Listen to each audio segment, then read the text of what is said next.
வணக்கம். இன்றைய மாவட்ட செய்திகள். தஞ்சை சிவனடியார்கள் திருக்கூட்டம் மற்றும் பக்தர்கள் சார்பில் 2ஆம் ஆண்டாக தஞ்சாவூரில் நால்வர் வீதி உலா நடைபெற்றது.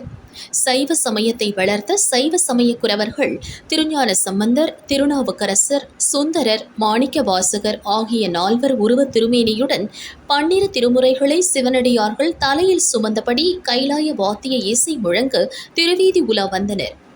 உலக நன்மை, விவசாயம் செழிக்க வேண்டி நடைபெற்ற வீதி உலாவினை அரண்மனை தேவஸ்தான பரம்பரை அறங்காவலர் பாபாஜி ராஜா போன்ஸ்லே துவக்கி வைத்தார்.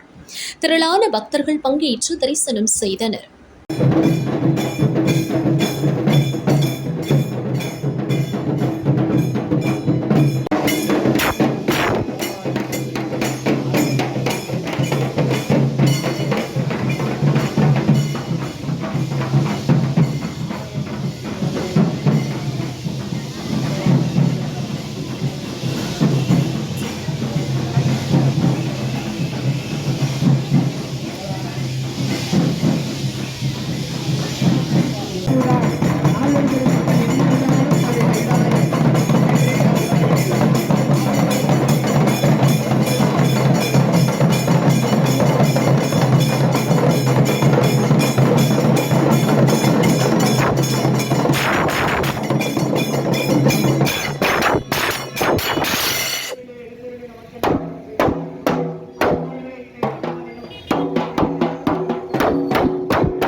என்ற திருத்தலத்தில்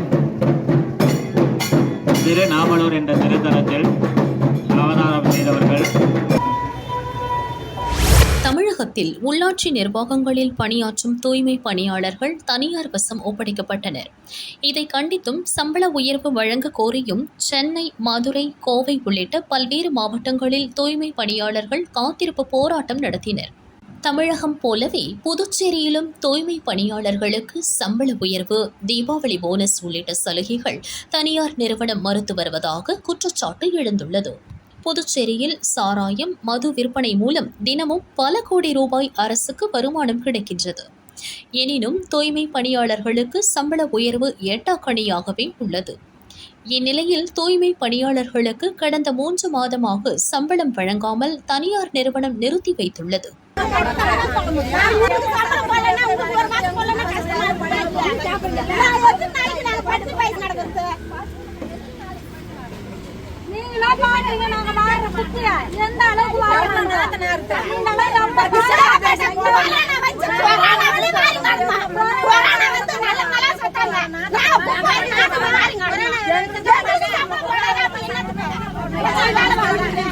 கிடைக்கும் சொற்ப வருமானமும் கிடைக்காததால் குழந்தைகள் குடும்பத்துடன் தூய்மை பணியாளர்கள் சம்பளம் எதிர்பார்த்து பசி பட்டினியுடன் காத்திருக்கின்றனர்.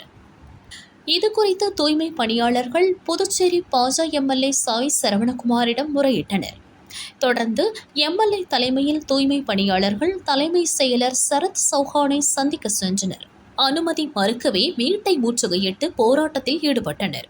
அவர்களை அப்புறப்படுத்த முயன்ற போலீசாருக்கும் எம்எல்ஏ சாய் சரவணகுமாருக்கும் வாக்குவாதம் ஏற்பட்டது.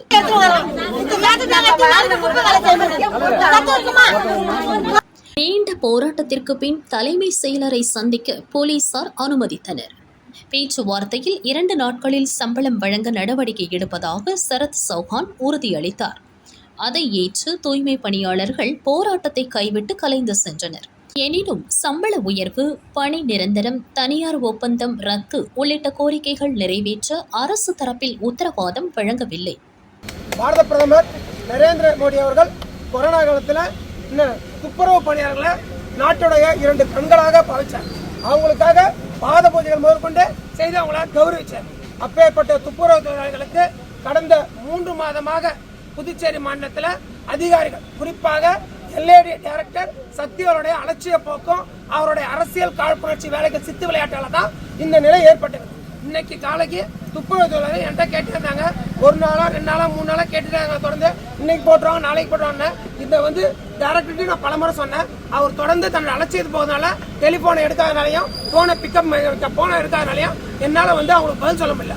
என்னால் பதில் சொல்ல முடியலமா நான் சொன்னதுனால இன்னைக்கு துப்புரவு தொழிலாளர்லாம் காலையில் 5:30 மணிக்கெல்லாம் என் வீட்டை வந்து முற்றுகை கேட்டாங்க, உட்காந்தாங்க. எங்களுக்கு நீங்கள் பதில் சொல்லுங்க, நீ தான் என்னோட தொகுதி எம்எல்ஏ, நான் உனக்கு தான் ஓட்டு போட்டேன், நீ எனக்காக பேசு, எனக்காக கேளு, இல்லையா எங்களை கொன்னுடு சொல்லிட்டு அவங்க கேட்டதுனால இன்னைக்கு புதுச்சேரியின் தலைமைச் செயலாளர்கள் இது வந்து அவருடைய நாலேஜுக்கு தெரியுமா தெரியாதா என்றதை நான் தெரியப்படுறேன். ஏன்னா 1 லட்சம் 2 லட்சம் 5 லட்சம் சம்பளம் வாங்கக்கூடிய அரசாங்க உயர் அதிகாரிகள் கிடையாதுங்க.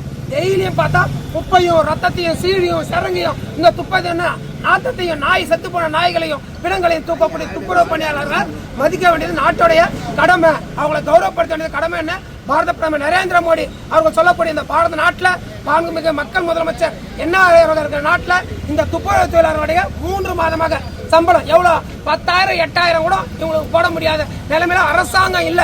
அரசாங்கம் தண்ணீரோட முழுமையோட இருக்குது. எதிர்கட்சிகளோட தூண்டுதனால சில சக்திவேல் போன்ற கேரக்டராக நடக்கிற இந்த விபரீத விளையாட்டால தான் இன்னைக்கு நடந்த இந்த நிகழ்வு. கன்சர்ன் துறை தமிழக இன்னைக்கு முறையிட்ட உங்களுக்கு தெரியுமா, நீங்க பல லட்சம் சம்பளம் வாங்குறீங்க, அரசாங்க காருக்கு யூஸ் பண்ணிக்கிறீங்க, அரசாங்க கெஸ்ட் ஹவுஸ்ல நிம்மதியாக வாழ்றீங்க. ஆனா மக்கள் வந்து நீங்க சொல்லலாம் 9 மணில இருந்து 6 மணி வரைக்கும் தான் என் வேலைன்னு. ஆனா ஆசிய மக்கள் பிரதிநிதி நான் சொல்ல முடியாது. நான் தூங்குறது கூட ஏந்திட்டு வந்து மக்களை தான் பார்க்கணும், மக்களை தான் சந்திக்கணும், மக்களை பத்தி தான் படிக்கணும், மக்களோட தான் போகணும். அதனால எல்லா மக்களையும் கூட்டின சிஎஸ் கிட்ட முறையிட்ட தலைமைச் செயலாளர்கள் இன்னைக்கு இல்ல நாளைக்குள்ள இந்த சம்பளத்தை நான் போட்டு முடிச்சிடுறேன் சொல்லிட்டாரு. அதிகபட்சமா இன்னைக்கு நாளைக்குள்ள போட்டு முடிச்சிடறேன்னு சொல்லிட்டு வாக்குறுதி கொடுத்துறாரு. மதுரை எஸ்எஸ் காலனியில் சத் சங்கம் உள்ளது. 62 ஆண்டுகள் பாரம்பரியம் கொண்ட சத் சங்கத்தில் தினமும் சுவாமிக்கு அபிஷேகம், அலங்காரம், மகா தீபாராதனைகள் நடைபெறும். இங்கு ஸ்ரீ காயத்ரி மகா யக்ஞம் 51வது ஆண்டு உற்சவம் கடந்த 22ஆம் தேதி கணபதி பூஜை, ஸ்ரீ காயத்ரி சகஸ்ரநாமம் மற்றும் லலிதா சகஸ்ரநாமத்துடன் வெகு விமர்சையாக துவங்கியது. விழாவையொட்டி நேற்று அதிகாலை 4:30 மணிக்கு கணபதி ஹோமம், காலை 7 மணிக்கு கோ பூஜை மற்றும் சூரிய நமஸ்காரம் நடைபெற்றது. காலை 8:30 மணிக்கு ஸ்ரீதேவி மகாத்மேயம், காலை 9 மணிக்கு ஸ்ரீ காயத்ரி ஹோமம் மற்றும் பாராயணம் நடந்தது. மதியம் 12:30 மணிக்கு பூரணாகுதி, மகா தீபாராதனைகள் காட்டப்பட்டன. தொடர்ந்து கடம் புறப்பாடு, மகா அபிஷேகம் நடைபெற்றது. பக்தர்களுக்கு பிரசாதம் வழங்கப்பட்டது. திரளான பக்தர்கள் கலந்து கொண்டு தரிசனம் செய்தனர். விழா ஏற்பாடுகளை சத் சங்கம் செயலாளர் தலைமையில் நிர்வாகிகள் செய்தனர்.